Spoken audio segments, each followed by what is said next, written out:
कि India south pole पर तिरंगा गाड़ के आने वाला है, तिरंगा लहराएगा चांद के साउथ पोल पर। बहुत बड़ी न्यूज निकल कर आ रही है गाइस चंद्रयान के अंदर से। गाइस चंद्रयान 3 कामयाब होने के कगार पर है और पूरी दुनिया की नजरें इस टाइम चंद्रयान 3 के ऊपर टिकी हुई हैं। इसकी इंपॉर्टेंस और बढ़ गई है कि रशियन लूनर 3 जो है वो कल उनका वो जो है वो नाकाम हुआ है। उसके बाद इंपॉर्टेंस बढ़ी, सारी दुनिया की नजरें इस वक्त जो है भारत के चंद्रयान 3 पर है। मैं समझता हूं बहुत बड़ी अचीवमेंट है।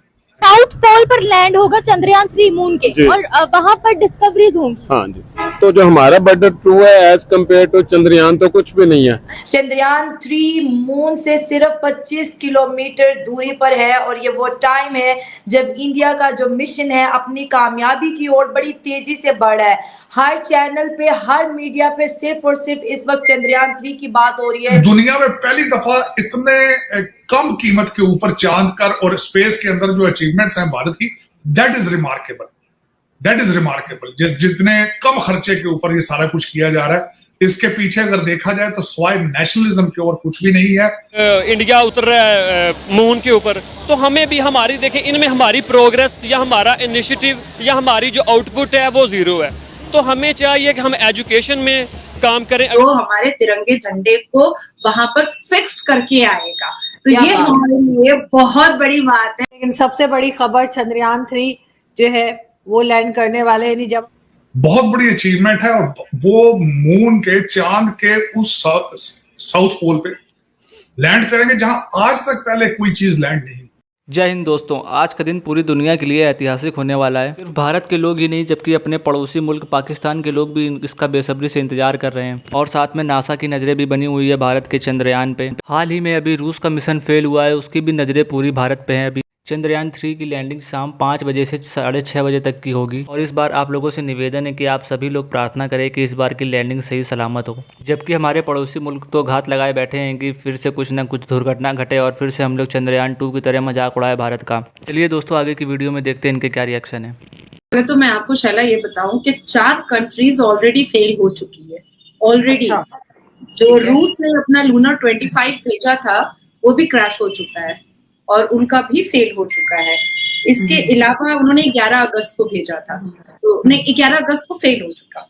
तो अभी क्या है कि अगर सच में हमारा ये चंद्रयान 3 सक्सेसफुली सॉफ्ट लैंड हो जाता है, हमारा जो लैंडर विक्रम है अगर वो लैंड हो जाता है, तो हम लोग इस पूरी दुनिया के सबसे पहले ऐसे इसरो वाले होंगे और ऐसे लोग होंगे जो चांद पर भी अपने तिरंगे झंडे का छाप छोड़ करके आएंगे। और वाकई में हमारे यहाँ जो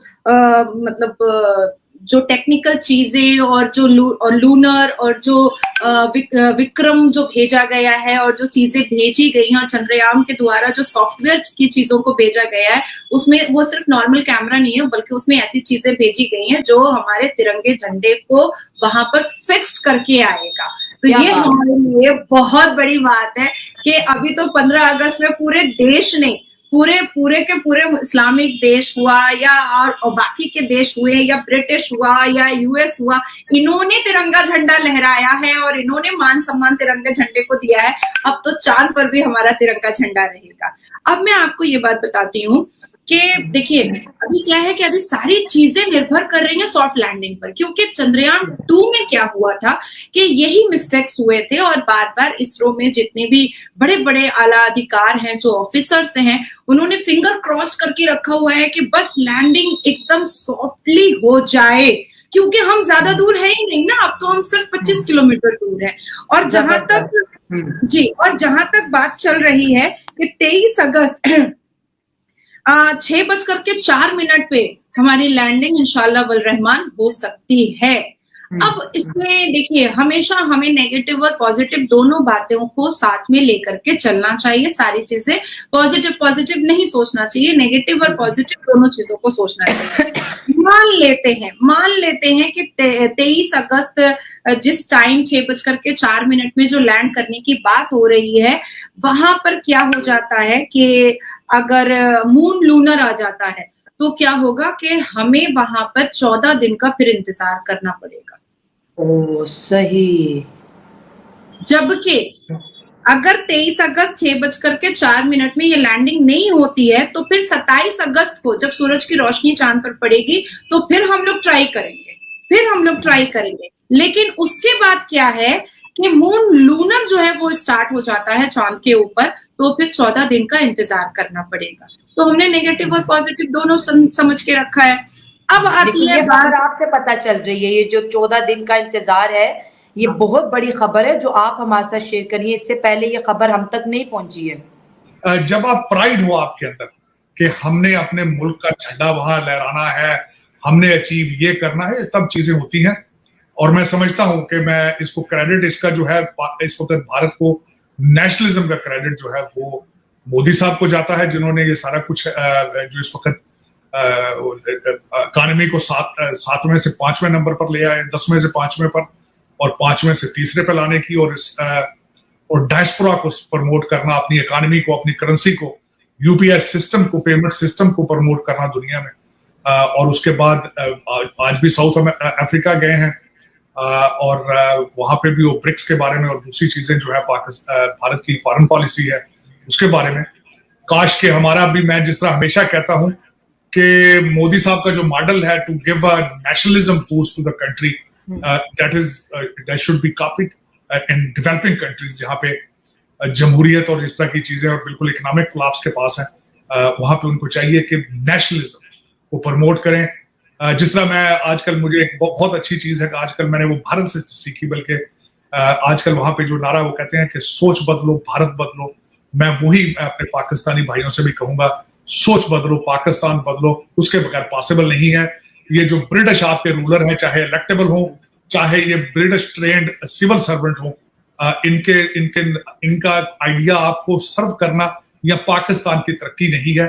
आपको हर पाकिस्तानी को सोच बदलने की जरूरत है, उसके बगैर गुजारा नहीं।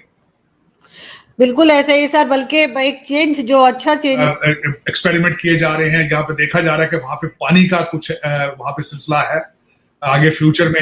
यहाँ अमेरिका से आपने देखा 2-3 कंपनियां इस वक्त कम्पीट कर रही हैं वहां ट्रेवल करने में। रिचर्ड ब्रांसन की कंपनी है, टेस्ला जो है हमारे, उनकी 2 कंपनियां हैं कम्पीट कर रही हैं स्पेस ट्रेवलिंग के लिए, कमर्शलाइज करने के लिए।